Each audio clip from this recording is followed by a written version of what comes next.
Good afternoon. Thank you all for coming and for viewing us online. It means a lot to us to see everybody here. The thoughts and views that I'll be sharing with you today are my own and don't necessarily reflect the rest of the family. I am an attorney, so by law I had to say that. And at the outset here, I must apologize. I don't speak Southern, I don't speak Texan, y'all, and I surely don't speak Wisconsin. But I'll try to draw on my experience of speaking in other countries, and we'll speak slowly, and hopefully everybody will be able to understand me. It's okay to smile and laugh because Mom would want us to laugh and celebrate her life. She had a great sense of humor. She even loved to laugh at herself. Even as she had more and more physical issues over the past year, she never lost her sense of humor, as anyone who asked to see her biceps would know. For the past 6 months, Mom's was doing aqua therapy to help her with her balance and her strength. And if you took her to her sessions, you had to watch her closely because she liked to cheat. Her therapist would give her exercises, maybe 20 leg lifts. She might do 10. She'd always be talking to the therapist to try to distract her. She would say that she was developing biceps to rival the Rock's. All you had to do was ask, and she would show them to you. She was actually still doing this during my last visit in March. She kept her sense of humor, and she would want us to laugh. But it's also okay to cry, because everybody knows that Mom would be the first one to cry. If you were visiting and getting ready to leave, Mom would start crying. If they came to visit you, if Mom and Dad came to visit you and got ready to leave, Mom would start crying. Start playing Silent Night, Mom would start crying. Weddings, graduations, funerals, she was an equal opportunity crier. My dad reminded us right after Mom died that Mom also cried at parades. I don't have any firsthand remembrance of this, but I believe it. Maybe it's because she was afraid of clowns. Don't know. Clowns can be kind of scary, but she would even cry at parades, so it's okay to cry. So Mom would want us to laugh instead of cry. Maybe we'll do a little bit of both right now. When we met with Pastor Jay shortly after he died, he asked if anyone from the family would speak, and for better or worse, I volunteered. The day before Mom died, Tanya's Uncle Bob passed away, and last week we went to his funeral. And it was a very nice military funeral at graveside. But it struck us that nobody from the family or nobody who knew Bob got up and spoke about him. The minister did an incredible job on the service and spoke eloquently about Uncle Bob, but she admitted that she had never met him.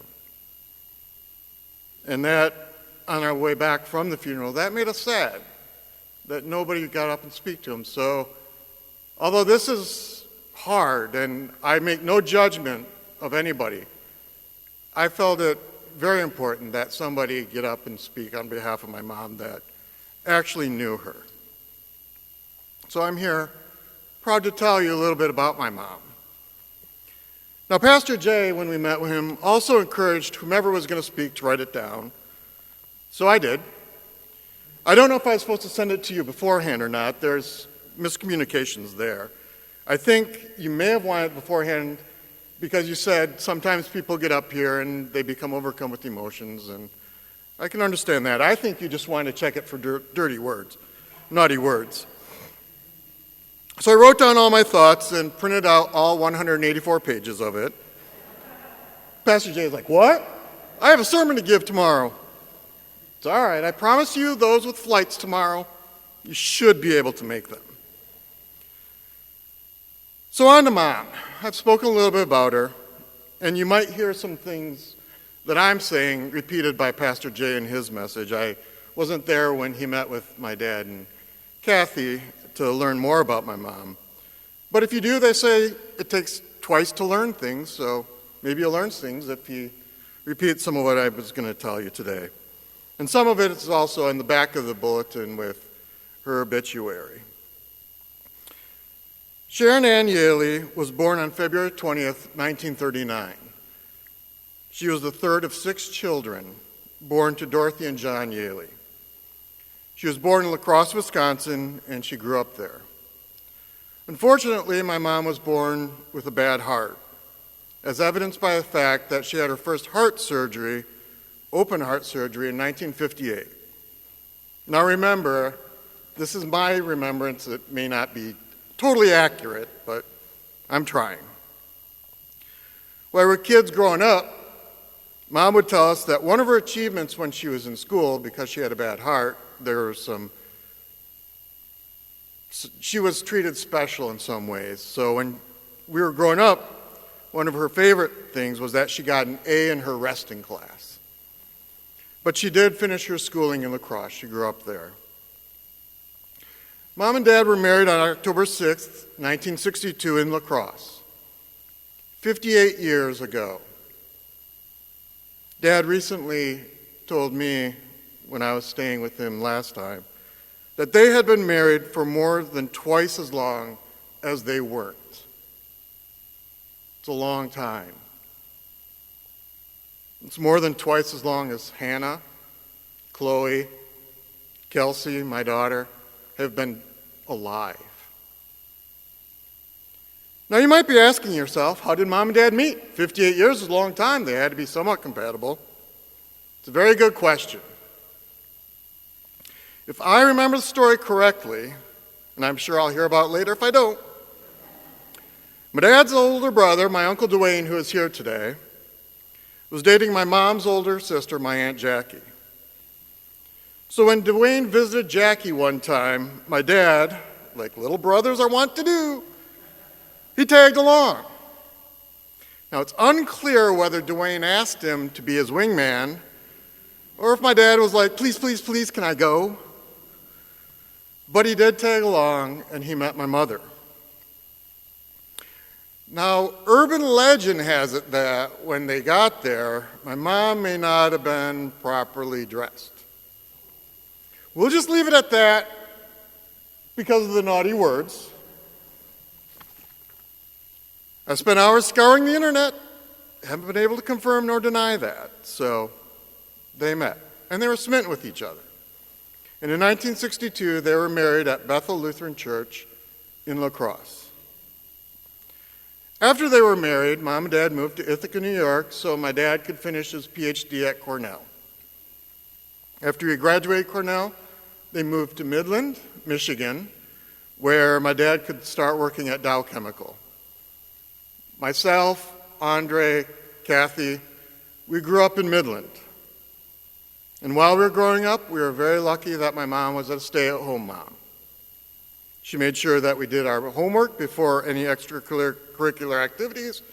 Well, at least she did that with me. I don't know if she did that with Andy and Andre and Kathy. She made sure that dinner was ready every day when Dad got home at 5:10. She was there to guide us as we got older. And as we got older, she also volunteered at the hospital center. So yes, she was a candy striper. She was also active in our church where we went to school, St. John's Lutheran in Midland. It was while we were growing up that Mom was also able to travel with Dad during some of his trips for work.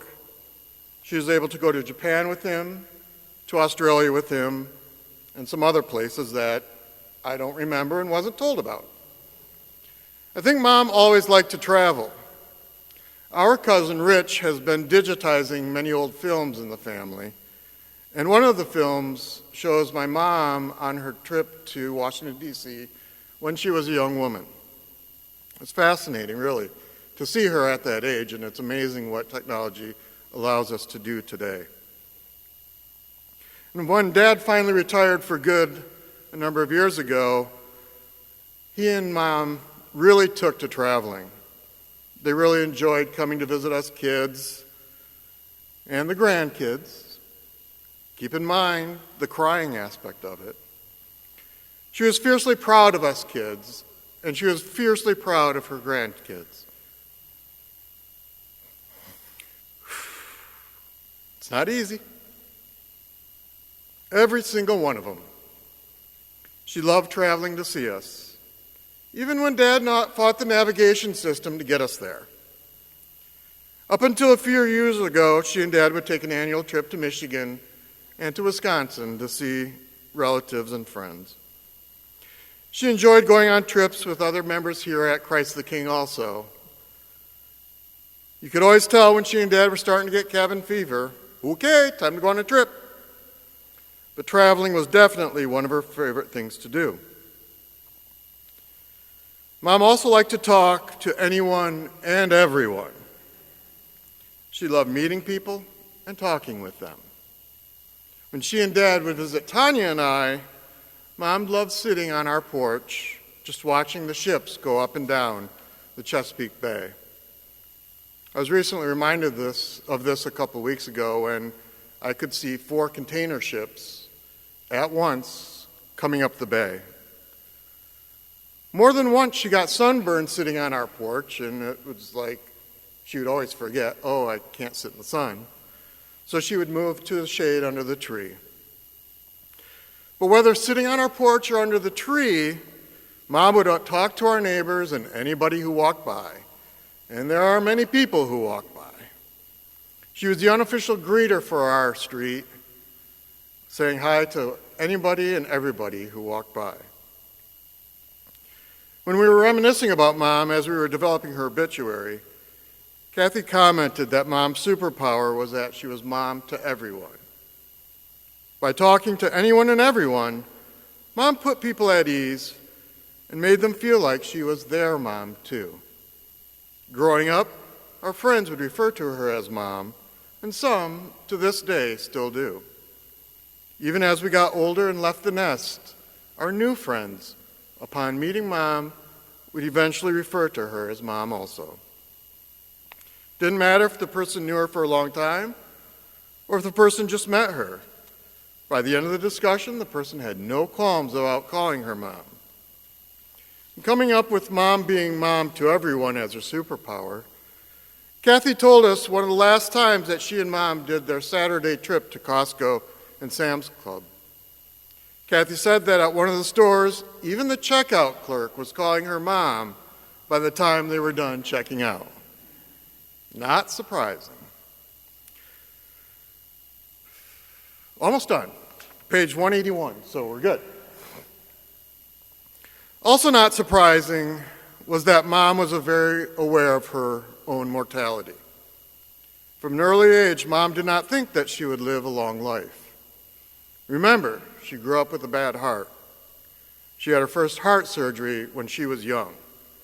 Science and medicine back then were not nearly as advanced as they are now. She knew that she may not be living a long life. I would not say that she was afraid of dying, though. She attended Bethel Lutheran Church growing up, and her faith in Jesus was apparent throughout her life. She and Dad sent us to St. John's for elementary and middle school. She made sure that we were confirmed. We attended church and Sunday school every Sunday. She was active in various groups and guilds at St. John's and at all the other churches that she and Dad have been members at since then. But Mom definitely knew that she may not have a long life. As we got older, as kids, she taught us the importance of being able to complete chores, how to cook, how to clean the house. Vacuuming and dusting were definitely kids' chores. How to do our own laundry, and even how to iron a dress shirt. To this day, I still know how to iron a dress shirt, and she taught me well. If you ask Tanya, my ability to iron a dress shirt is probably one of the reasons why she married me. So Mom made sure that we knew how to take care of ourselves. If she passed away early in her life, she did not want us to be a burden on Dad. And she did not think she would live as long as she did.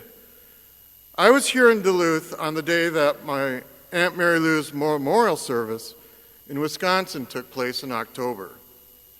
It struck my mom that she was the last of her 5 siblings to be alive. She could not believe that she had outlived all of the other Yaley children. She was thankful that the Lord had given her a long life, but she admitted that she never expected it. So Mom is now with Jesus in heaven. We all miss her on a daily basis. I find myself talking to her more now than ever, knowing that she hears me. At the end, she didn't want to be a burden to us, and she wasn't. And irrespective of how I started, I think I can safely say that I speak for everyone when I say, we love you, Mom. Jerry, that was beautiful and it was fun. And you know, I can't thank you enough because I only met Sharon one time in the front office of the church. And I wish, from everything I've heard, I wish that I'd known her for years. But I want to share with you some of my reflections just in talking with Kathy and Will a little more in detail about her. Some things that really struck me that I think are worth thinking about. First of all, I get the sense that every day was more precious to her than it is to most of us. And that's because, if I'm getting this right, she had her first heart surgery at 18. And this was back in the days before that kind of surgery was done, as you alluded to, Jerry. This was a time when it was very experimental and uncertain. And yet I think it's something that gave her a second chance at life. And I think she took that chance. I think she embraced it. She walked through the ups and downs of life with good humor, with a positive attitude. Everybody loves that. She wasn't afraid to feel things deeply, like you mentioned. She'd cry at almost anything. And one thing that got me was, and I do the same thing at my favorite hymns sometimes, I'll cry, because it reaches a deep place within me, and I think Sharon wasn't afraid of those things. She knew that life was too short to be phony. She had to feel deeply what she felt. And that's also, you know, where good humor comes from. It comes from not taking yourself too seriously, and it comes from wanting to enlighten and bring joy to the people around you. They also mentioned about whenever any of you would come to see her, that she would cry when you left, and I think that's very touching, you know, to think about that. She also, as you say, didn't waste time making friends. I was so impressed with the fact that people, you know, would call her mom after they'd known her for I love that one about the grocery store. By the time she's checking out, the person's calling her mom. That's amazing. But, you know, you think about what that takes, too. Let's ponder that for just a moment. What does it take to be the kind of person who befriends and is friendly and open to every person you meet? That takes something very special. And think how much that's needed in our world right now. Right now we've got all these boundaries. We've got the internet. We've got everybody at arm's length. We've got friends on Facebook. But how about in real life? How about face-to-face? And that's one of the gifts that Sharon brought to us. I heard from Will that she had gone through 7 operations on her heart over the years. But I like the fact that those never made her sour or sad. They never did. I like this. What she would say to Kathy when Kathy was a teen is something I believe she'd say to each one of us right now. And that is, you might as well be happy. Isn't that great advice? I mean, all of us, everybody here today has struggles. Everybody here today has fears and setbacks and anxieties. But you might as well be happy. Why? Because life is a gift. It's a precious gift. And what I want to share with you, along with all the great stuff that Jerry shared, is that now God has a gift for her, and that gift is life eternal. And that's the key word, gift, because she didn't earn it. None of us earn eternal life. None of us are worthy. I mean, we're worthy of being loved, of course. But what happens is the Lord takes our mistakes on himself so we can stand before a righteous and perfect God, clean and forgiven. I like the image that, you know, Christ takes our garbage. He takes the mistakes and the terrible things we've done. And in exchange for our dirty laundry, he gives us his beautiful robe of righteousness, that white robe of purity that he wraps around us, that he's wrapped around Sharon. And even though we still live with a lot of problems, we still make a lot of mistakes, like he says to his disciples today, he says to us, I go to prepare a place for you. I've prepared a room for you, and when I go, I'm going to come again, and I'm going to take you to myself, not because you're worthy of it, not because you're perfect, not because you're better than other people, but because I love you. You know, one thing for us in the church to always remember is the people that he said this to. Think about it.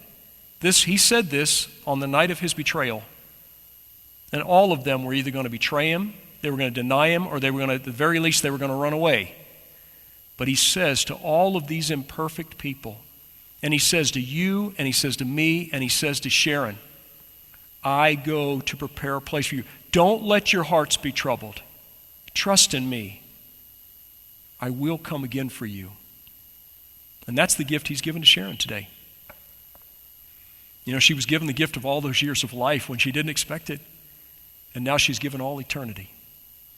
And so what I want to encourage you as a family to do is not only remember all these great stories, the great fun stories, I'm sure there's many more, to enjoy those and lift them up and retell them and laugh and cry, but also remember that promise of the gift that God has for her now, and that is life eternal.